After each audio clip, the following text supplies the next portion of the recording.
Hello, everyone, and welcome to the Rundown. I am your host, Craig DeLuz, coming at you from the West Coast, the left host, behind the Iron Curtain, otherwise known as the Sierras.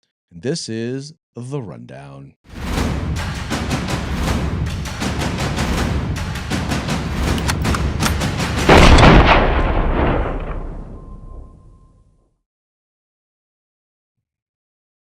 Hey, stop what you're doing, cause I'm about to ruin the image of me that you're used to. I look money, a king bee making honey, see? Deep state, I hope you're ready for me. Now gather round, I'm the new sheriff in town. All my people rise up and stand your ground. Now drink up all the Diet Coke you got on your shelf. So just let me introduce myself, my name is Trump D. I like my mashed potatoes lumpy. Fake news, oh how I like to punk thee. That little sniper on the slope tin, he took a shot but he missed me. I don't fall, y'all, I'm like the ever ready bunny. Still going strong and spunky. So put on your big boy pants. Come on, let's do the dance. The Trumpy dance is your chance to do the Trump. Come on, do the Trumpy Trump. Come on and do the Trumpy Trump. Check me out, y'all. We do the Trumpy Trump. Just watch me do the Trumpy Trump. Yeah. Do you know what I'm doing? We do the Trumpy Trump. Come on, everybody do the Trumpy Trump. It's time to do the Trumpy Trump. Yeah. How is everybody doing today? We very much appreciate y'all tuning in. We appreciate you liking and sharing the program and encouraging your friends to do the same. You might notice things are a little bit out of order this morning, or this afternoon, this evening. Dude, it's been a day, folks. It's been a day. But I'm having a good time here. Unfortunately, Mike is not with us today. He may be joining us throughout the program, but if not, that's okay because we're live and I'm here. You're here. We're taking your comments. We're having discussions, whatever y'all want to talk about, other than the news stories that we have already selected. We're going to have a good time talking about it and very much appreciate your comments. Doesn't really matter if you agree with me, disagree with me. We still want to hear from you. Because if you disagree, that gives us an even better opportunity because, well, that gives us a chance to mock you. Oh, wow, is that a mockingbird? Man, is that a mockingbird? Is that a mockingbird?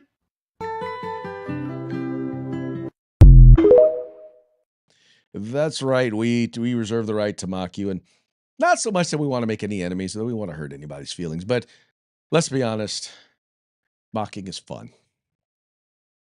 At least in particular, it's fun for us or fun for me. Anyway, we're going to have a good time, though. Conversations had by all, but let's go ahead and get into a quick shout out to our sponsors before we get into the program. We're going to start with Hitman Industries. They sell rifle and pistol caliber barrels.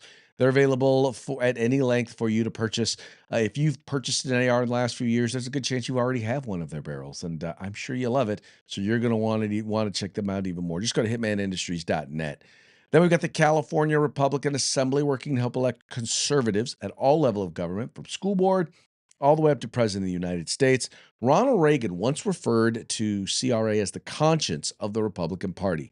Visit their website at cragop.org. That's cragop.org. If you want to be a part of California's future today, you got to join CRA. And then you've got the best of concealed carry tactical holsters that are available on the market. You're going to find them at hawgholsters.com. That's HAWG holsters.com because they're helping Americans wear guns. Just go there, check them out, and if you decide you want to buy, make sure you use the discount code The Rundown. All caps, no spaces, one word, just like it is right up there, and you're going to get a discount on us. And then we've got the folks over at uscombatgear.com, the place where you can find all things tactical except the gun. They specialize in group sales. They have a huge selection. They have phenomenal prices, as once again, especially for group sales, and they have the best customer service available on the market. Go there, check them out. That's uscombatgear.com.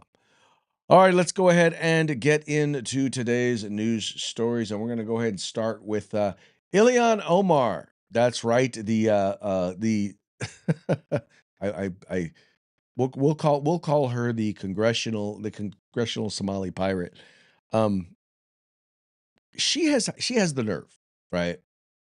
She has the nerve to actually come out and blame the FBI for the failure, and I believe once again the abject failure that has been the case within Minnesota And the fact that so many of the Somalis, that so many of the people who've been caught up in this $1 billion, or now it's looking like a multi-billion-dollar fraud scheme, uh, happen to be Somalis, the overwhelming majority of them. Um, now, here's what I wanted to do, because I wanted to start because I wanted to give you an idea of how Face the Nation, of how they led into CBS News led into this whole conversation. And then afterwards, I'll play the part where they actually talk about the actual fraud, and you get a chance to hear some of her horrible defense of it. There are 80,000 people of Somali descent in your state, but the president has been very focused, not just on them, but on you. In this extraordinary cabinet meeting, he said Somalis, quote, come from hell.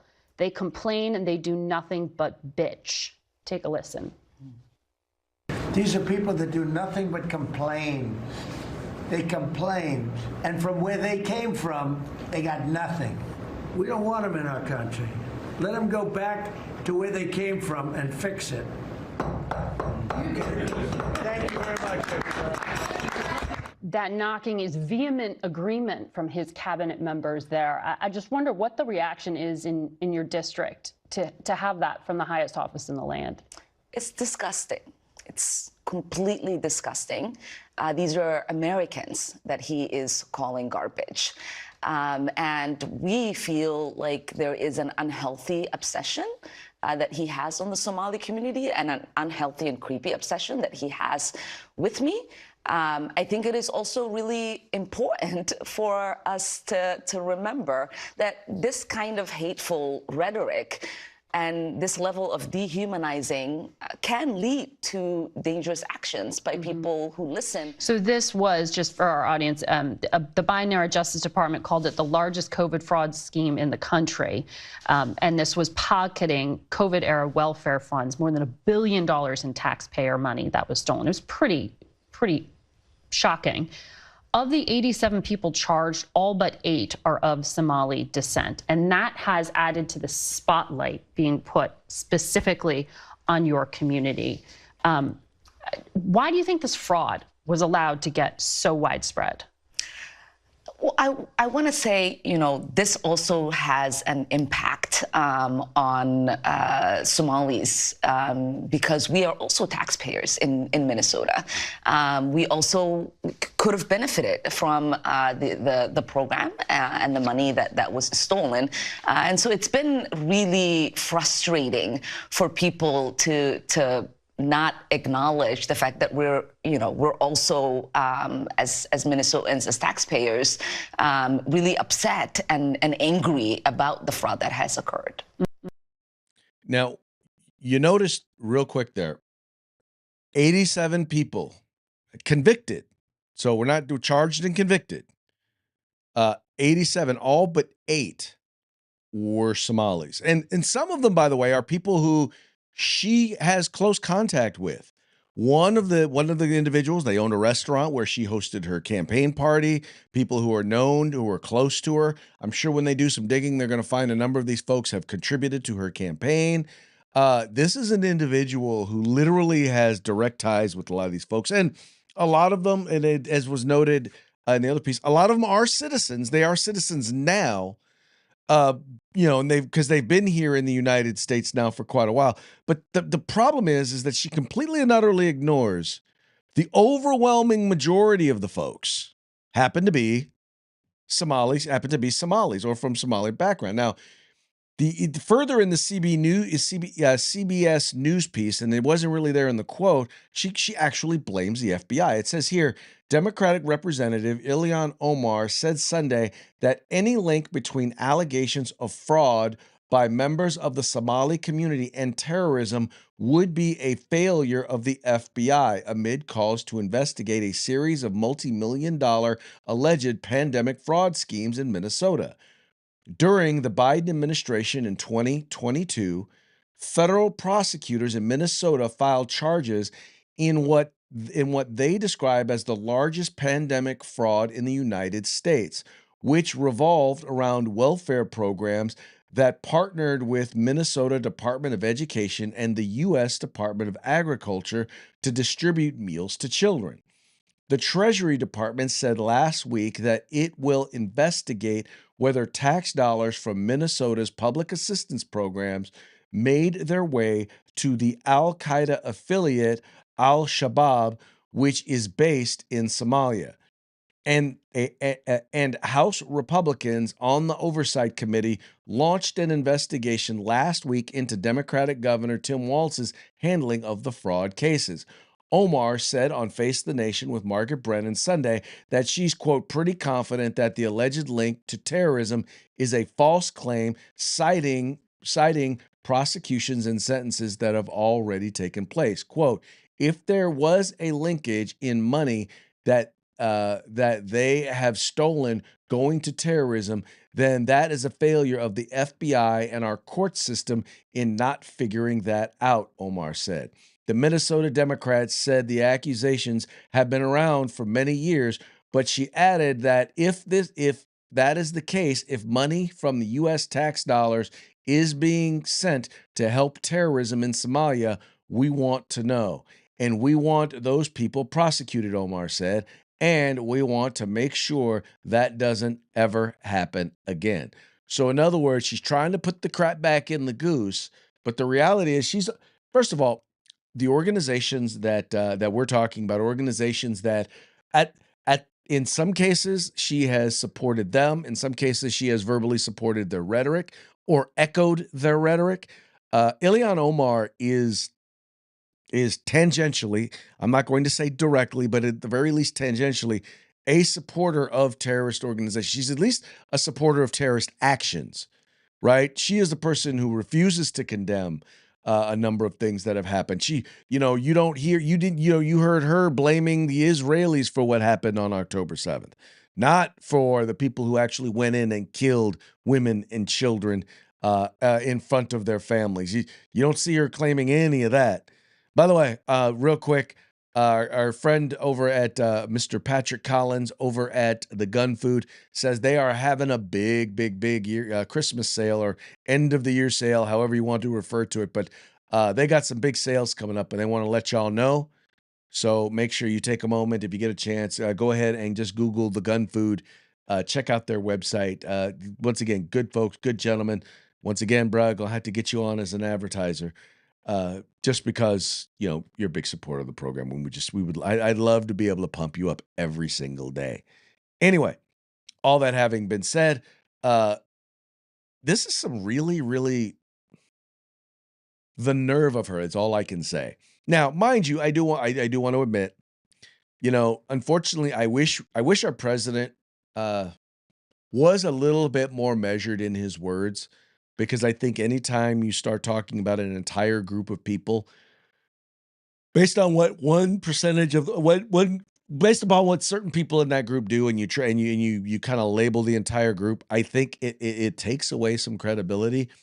But the issue here is that he does have some legitimate points here. He does have it's his representation is not based on nothing, right? The very fact that once again, the overwhelming majority of the people who were caught up in this fraud were Somalis. That's so many people in leadership within the Somali community have been caught up in this. The very fact that, evidence that has come to light so far basically shows that anytime anyone tried to raise a question about this, and this was from information coming from whistleblowers within state government, the programs were told, well, no, don't say anything. And because they were being threatened that if you say something, we're going to accuse you of being racist against Somalis. The politicians who knew that this was going on were basically told, if you say something or if you step up and you accuse the Somali community, you're going to lose our support, which means you're going to lose a number of elections.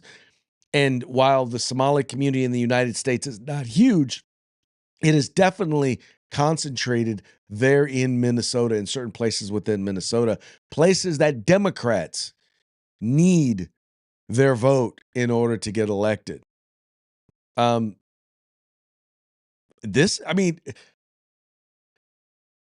problem is that, first of all, Ilhan Omar is more committed to her home country of Somalia than she is to the United States.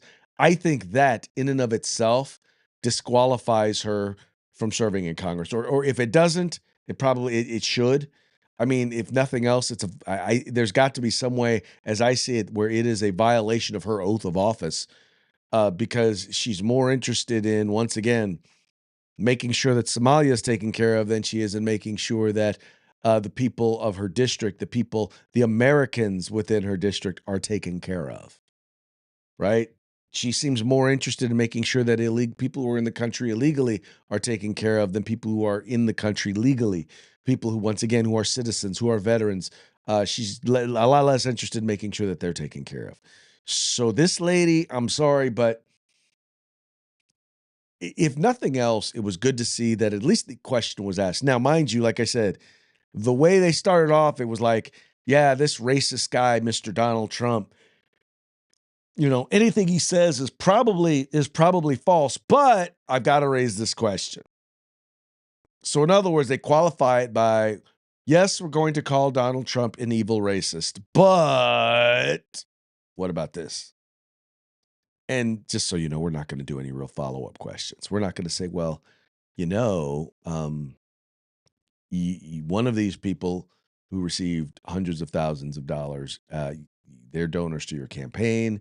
They hosted your victory party. They're very closely tied in your community. What about I'm really hoping that someone's going to take a time to look at all of her political donations and see how much of that money came through. And then, by the way, anything that made it through to terrorists, anybody who finds anything, I'm sorry, those folks, if they are citizens, they need to be charged and they need to go to jail for supporting terrorism, whatever the federal crime is for supporting terrorism. And then when they're done with their jail time, their citizenship should be revoked and they should get booted out of the United States of America and sent back to Somalia. And that was one thing I have to say, I kind of agree with the president on. I'm like this.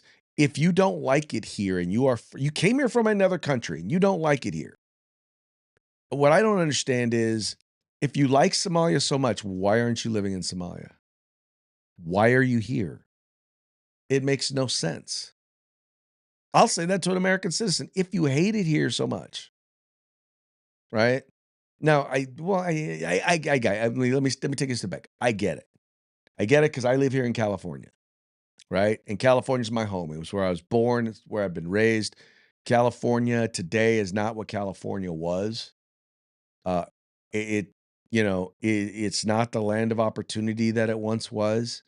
I feel blessed in that, I have made it well. I do well. I mean, I ain't rich.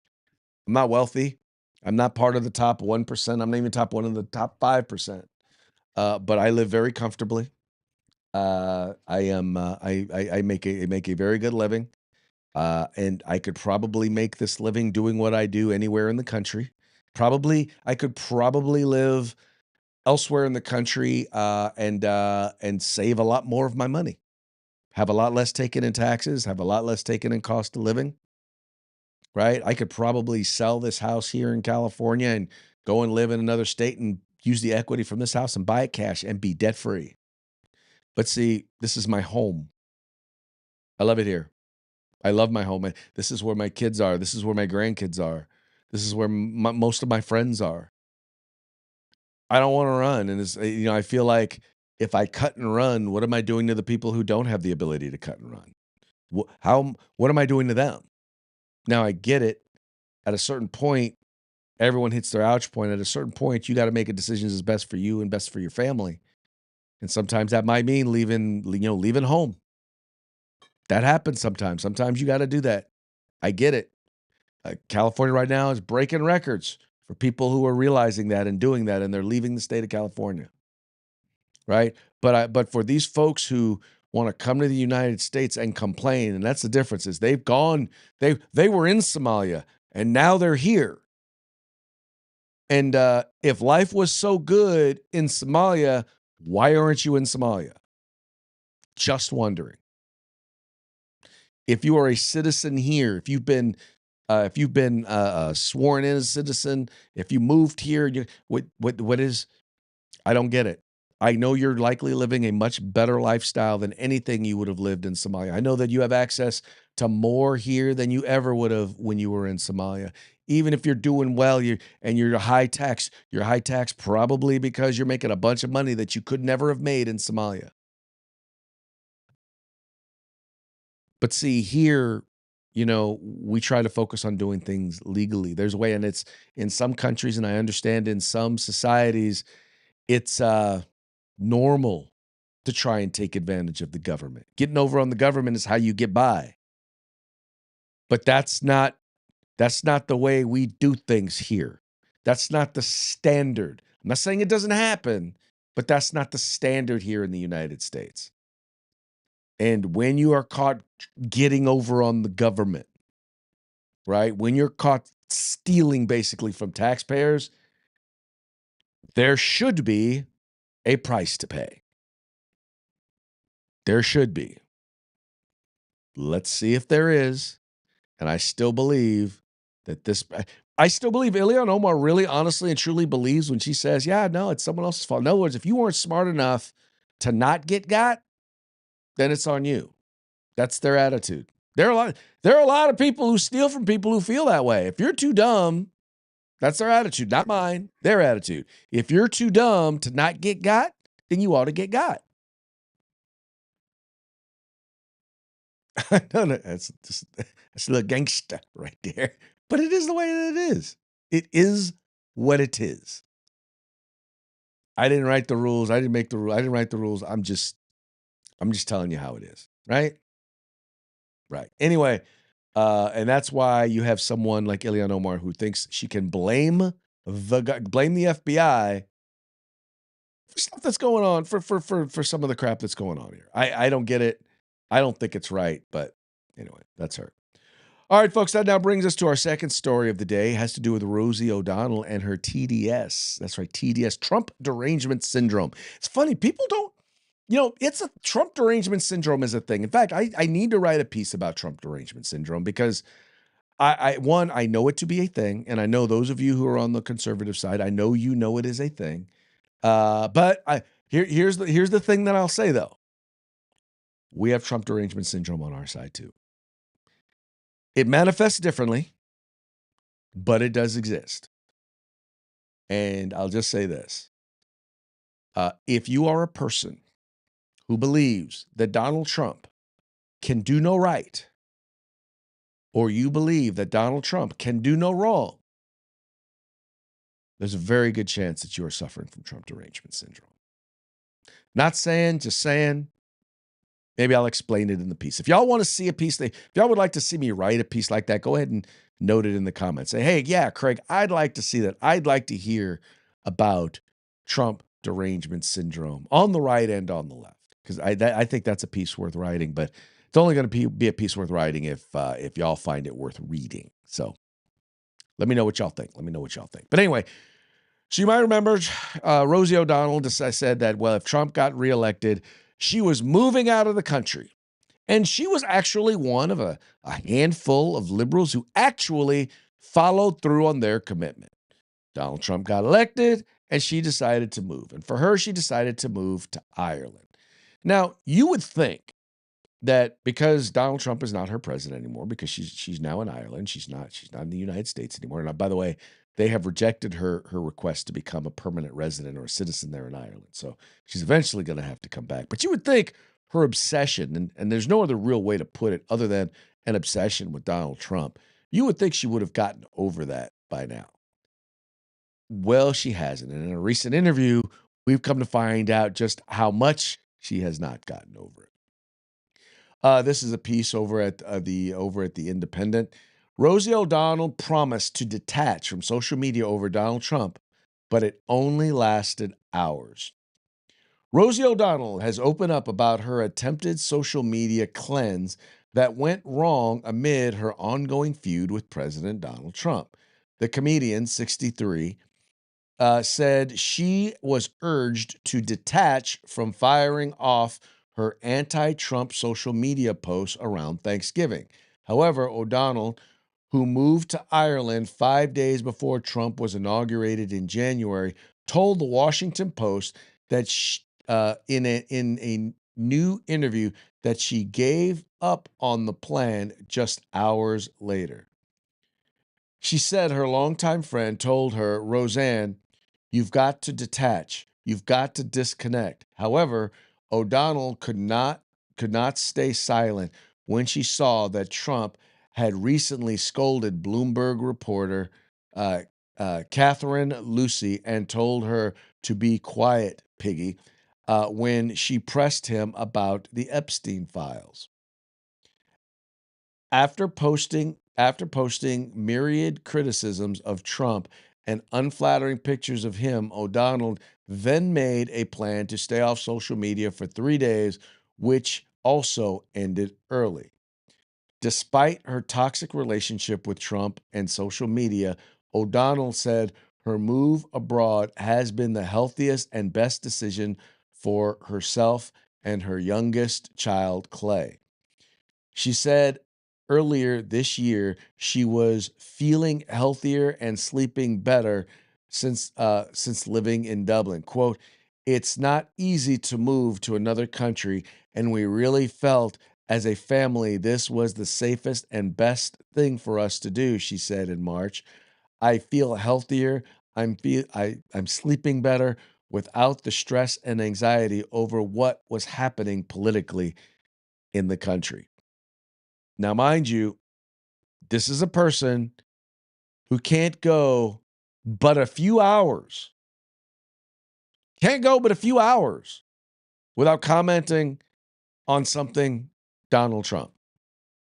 Now, I'll tell you, it's funny. I had a guy who I had posted something that basically was saying, basically what I was saying was, you know, I basically was saying was, look, anytime you on the left, anytime you use the term Nazi, or you say that someone is going to end democracy or that he's going to jail people, it's like that's bait to crazy people. Crazy people who are looking for a reason to attack somebody on the right. They glab on to stuff like that. And I thought that was a reasonable post. Well, this guy who claims to rarely go on my Facebook page decided to respond that I was a troll, right? Oh, Craig, you're such a troll. And all you do is you post about this stuff and you just want to get people angry or stuff like that. And I can't believe that you're trolling people and yada, yada, yada. And I'm like, you know, my response to him was, well, I don't just post stuff like that, right? In fact, it's not even a big part of my feed. And to prove it to you here, I'll show y'all. This is my personal Facebook page. That's my family, my kids, and my grandkids. Uh, you come down here. This was a movie that I was in called Black Rabbit. Kind of trying to promote that. The fact that my Twitter account got stolen, encouraging people to re-sign up. Picture with my granddaughter. This was from 5 years ago. This was also her when she was born. She's 2 months old. Something about Christmas. Here's the this is once again Thanksgiving post. Let's see, keep going. Once again, this is my youngest granddaughter. Wait, let's keep going. So here was the post, right? That he was commenting on. Now, I want you to see, now you've seen the after, what I've posted after. Let's talk about the stuff before. So this is from an event to a Freedom Fest that I'm going to. Once again, this is a funny story. Let's just talk about, what's going on important in Seattle. Kind of funny. This is where I actually put up that piece. This is where I posted the thing about the movie. This is the local boy gone good. You guys might know Mr. Scadaboo. He's from Rio Linda High School where my son went to school. This is just talking about. I mean, now, the thing I'm wanting you to notice is this. Look, something from Family Feud. The thing I'm wanting you to know, this was an interview that I did on education. This is like, okay, the next close thing to a political post, right? But I want you to notice how few political posts there actually are here, right? And what I've learned from this is this, and this is, and it's funny because I told him this in a comment, and needless to say, he has not responded. I said, here's the thing.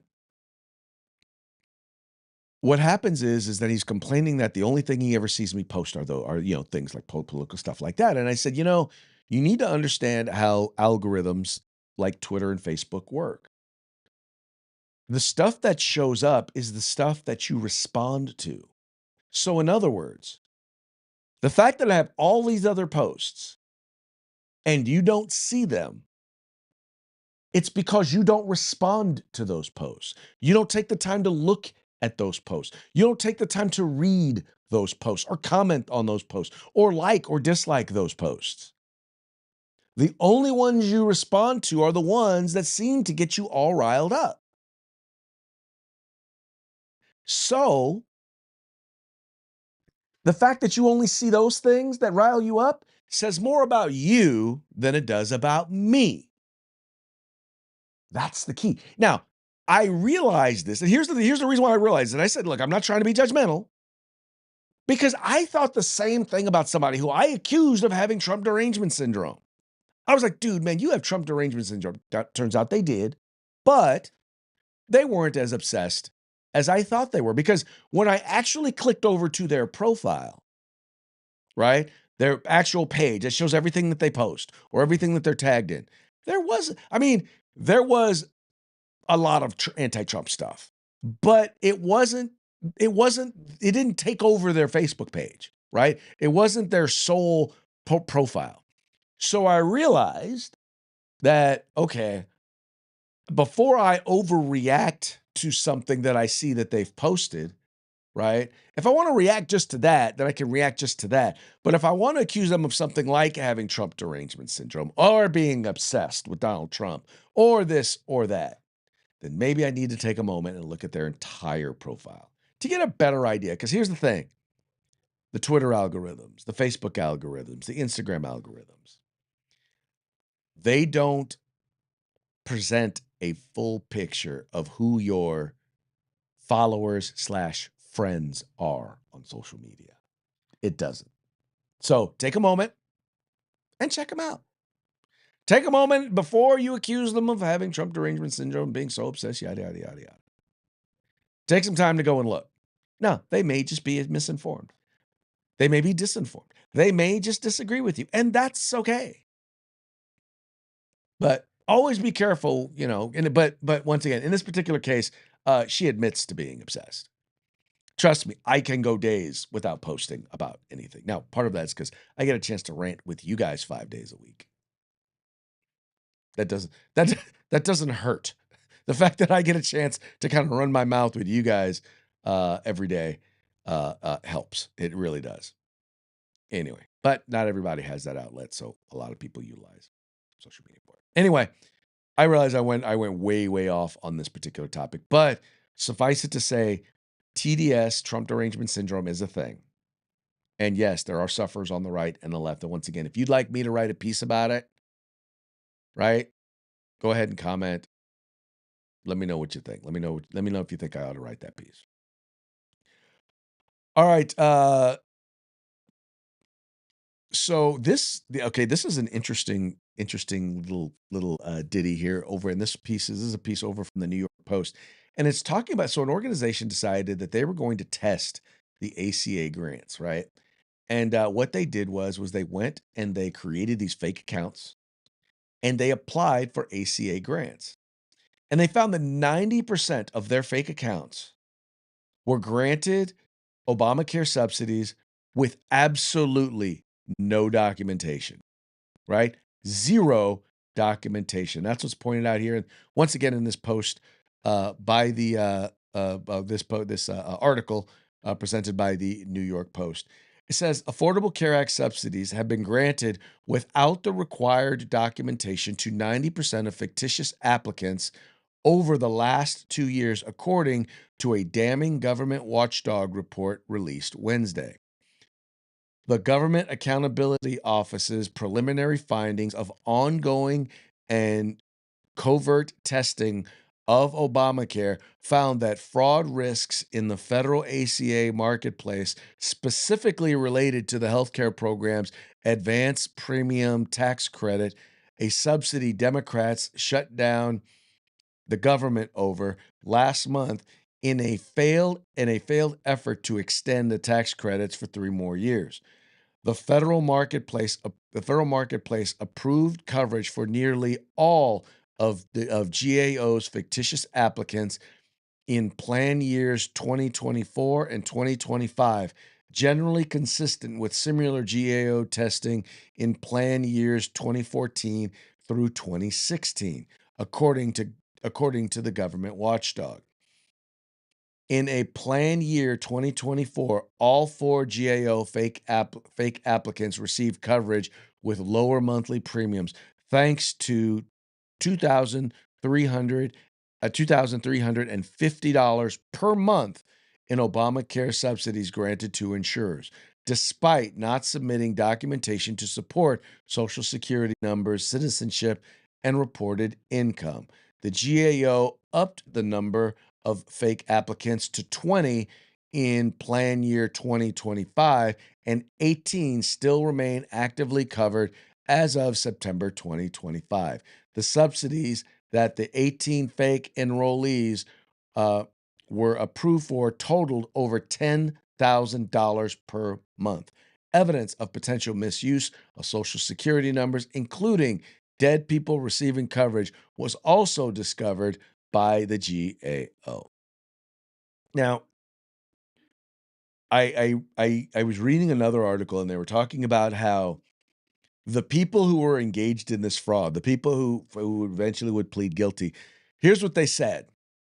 They said not only did we keep going to the trough, but every time we went to the trough, or not only did we get caught with our hand in the cookie jar, but here was the deal. Every time we pulled stuff we pulled everything out of the cookie jar, they kept refilling the cookie jar. Meaning there were never any checks. In fact, one of the reasons why they wound up getting caught was when they realized we didn't even have to provide documentation. It's like all we had to do was apply, and they were getting approved. No checks, no balances. And this was a program administered by, in this particular case, by the state of Minnesota. And we also now know, because of information that's been released, when people who were within the program, when whistleblowers within the program tried to go to the state, tried to go to the governor's office, tried to go to the AG's office to talk about this, they were told to stand down. They were told you would be charged with racism or whatever if you kept up with the accusations. So they made this possible. You couldn't even though you knew, you're like, look, this account, there ain't no documentation here. What's going on? There was nothing you could do. There was absolutely nothing you could do. Nothing. Because they weren't interested. They were not interested in making sure that the taxpayers' money was protected. Absolutely zero interest. They were more interested not coming across as racist. They were more interested in making sure that they didn't lose the votes of the Somali community. Because the Somali community, if you came out against the Somali community, even if the people you were coming out against were doing wrong, the belief was, and once again, I don't want to impugn the integrity of individual Somalis, because or American Somalian citizens, because I believe that there are plenty of them who are like, no, I'm not okay with this. I would not be okay with this. I believe there's plenty of them. But there was enough feeling that the community as a whole would not support actual accountability. Enough so, such that Tim Walz administration refused to actually allow it to be investigated and prosecuted. And despite what he says, no, they were not. When people came to them, they tried to shut them down. When people came to Tim Walz, and the media wasn't doing any good either, because all of this stuff has been out there for a while. In particular, while he was running for president, CBS News didn't give a rip. Nobody said anything when Tim Walz was the vice presidential nominee for the Democratic Party. How does this not warrant some investigation? Well, because, we all know whose pocket they're in. All right, that now brings us to our final one. And let's talk about liars. course, it's hard to talk about political liars and not mention our good friend, Mr. Gavin Newsom, or as I like to call him, Gavin Newsolini, from the great state of California, who's got the nerve, by the way, to blame Donald Trump for abandoning LA fire survivors. That's him right here. This is from the California Globe. This is a piece written by Katie Grimes. I've known Katie for decades, almost 30 years. We blog together as members of the Western Alliance. She probably doesn't like me to say this, but I'll continue to say it. She blogged under the pseudonym Fetching Jen. Anyway, awesome woman over there. She's an editor over at the California Globe. It says here, if hypocrisy had a photo image, California Governor Gavin Newsom's face would grace the poster.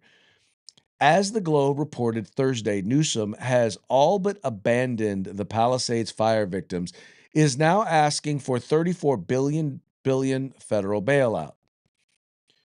California Governor Gavin Newsom disparaged Donald Trump at the New York Times Deal Book Summit in New York City this week, while turning around and sending a letter to congressional leaders asking for $34 billion bailout for Los Angeles County Palisades fire.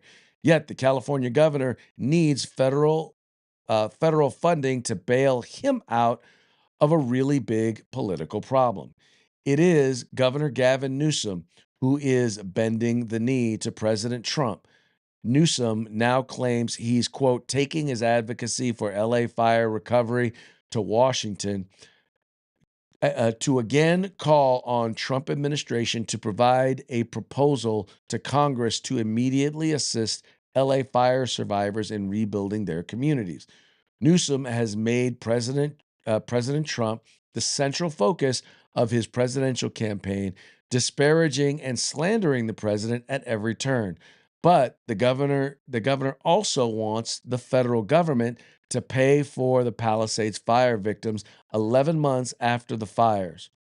Newsom admits he hasn't done anything in 11 months to get federal aid and has all but abandoned the Palisades fire victims through inaction, causing the re-victimization of fire victims. Friday, Gavin Newsom stormed the U.S. Capitol in search of support for federal funding, claiming it is, quote, not only for the people who have been torn asunder. Quote, Gavin Newsom spent the day at Capitol Hill meeting with key congressional leaders in both parties as part of his continued push to secure long-delayed federal wildfire recovery funding from the White House for Los Angeles families nearly 1 year after the catastrophic Palisades and Eaton fires.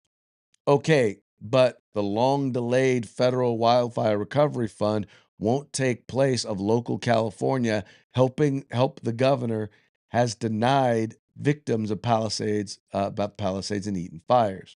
Oh, while Newsom attacked the president once again, claiming the Trump administration turned their backs on survivors by refusing to even meet with us. President Trump's promise to take care of survivors was clearly a lie. He isn't here for the people of Los Angeles, just like he wasn't here for everyday Americans. That's just disrespectful. It's disgraceful. It's disgraceful. Actually, replace President Trump with Gavin Newsom. Here, I'll do it for you. Well, I'm not gonna bother with all that. Anyway, the point is that he's basically trying to say that this is all on President Trump. Now, mind you, the reason why a lot of these folks didn't have coverage has to do with policies passed by the Democratic Party here in California that restricted the ability of insurance companies to be able to cover their losses. In other words, insurance companies weren't able to cover their losses in case there was a fire. Everyone knew that this was a possibility. It was unlikely possibility, but it was a possibility. And so many insurance companies canceled a bunch of policies in California and in Los Angeles in areas that were of high fire risk, including areas that would have been covered by these fires or the areas that were destroyed by these fires. So a bunch of people didn't have fire insurance. And those are policies of the Democratic Party. Those are policies of the Democrat Insurance Commissioner Ricardo Lara. The one before him, which was Dave Jones. They're the ones who've absolutely positively refused to have policies that make it so that, because here's the deal, folks. Insurance companies, I hate to say it's like a gamble, right? It's always a gamble. What they do is they say, okay, you're going to pay us a certain amount of money. We're going to collect that amount of money. We're going to allow it. It's going to help us to create a fund so that if there is a fire or if there's a problem and your home burns down, we can replace it.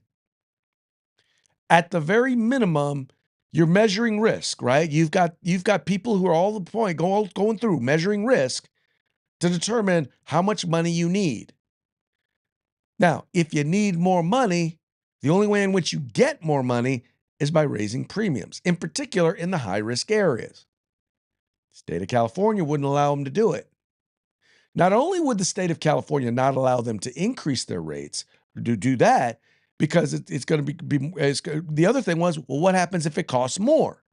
In other words, they were looking at, they couldn't base their rates on the replacement cost, on what it actually is going to cost. They had to look at, well, what does it cost historically?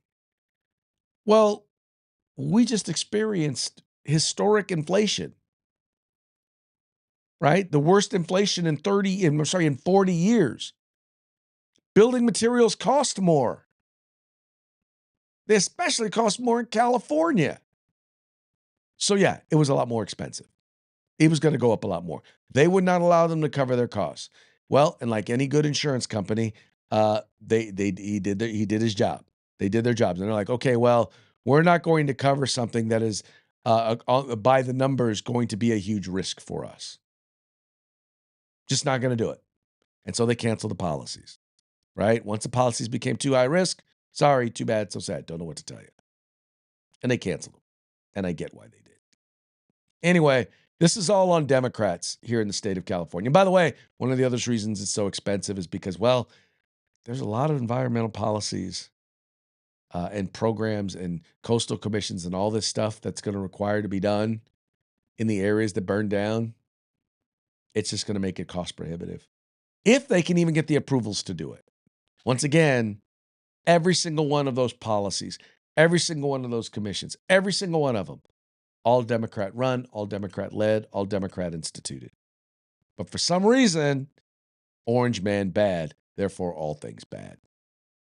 That's how they roll. All right, folks, well, this now brings us to our parting shots. Parting shots are brought to you by Hog Holsters. Just go to hogholsters.com, use the discount code The Rundown, all caps, no spaces, one word, and get your hog holster today.